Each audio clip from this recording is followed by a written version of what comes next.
I don't know if we can even pinpoint a starting point of black opera in a certain sense. We do get bogged down sometimes with who are the first. Marian Anderson is like, somebody obviously who's, if you know or are interested in the history of black people in opera, that's, for example, a name that's going to stand out. The Chevalier de Saint-Georges, who was writing operas in the 18th century, who was a contemporary of Mozart. Just recently, one of his operas getting a little bit of play around Western opera in a very traditional sense of how we think of it now. It's a master apprentice sort of model. So who are the masters who are teaching this style of singing? I think we don't know quite a lot yet. Post-antebellum era and the post-slavery era, where we're getting more people writing. We have people like Freeman, we have people like Joplin who are writing operatic things and writing things for the stage with the traditional idea of Western classical opera. It's not until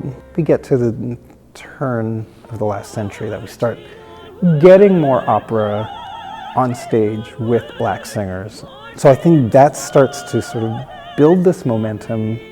And then when we get to early 20th century is when we start seeing people emerge and start, especially in Europe, starting to sing on operatic stages. We also have this thing of people singing operatically, even if they're not singing an opera. And I actually think that is part of the lineage, because I think it's still a little filled with holes as far as what we know, how they come together.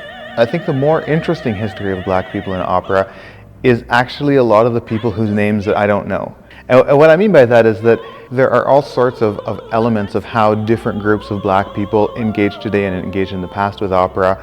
I think that this question of like who engages with opera and like who tries to engage with opera but gets rejected, and who isn't interested in engaging with opera but would actually maybe find something there if they decided to engage with it, is much more representative, I would say, of like a black opera experience than looking just at the pioneers who made it and then were celebrated for their, deservingly for their achievements.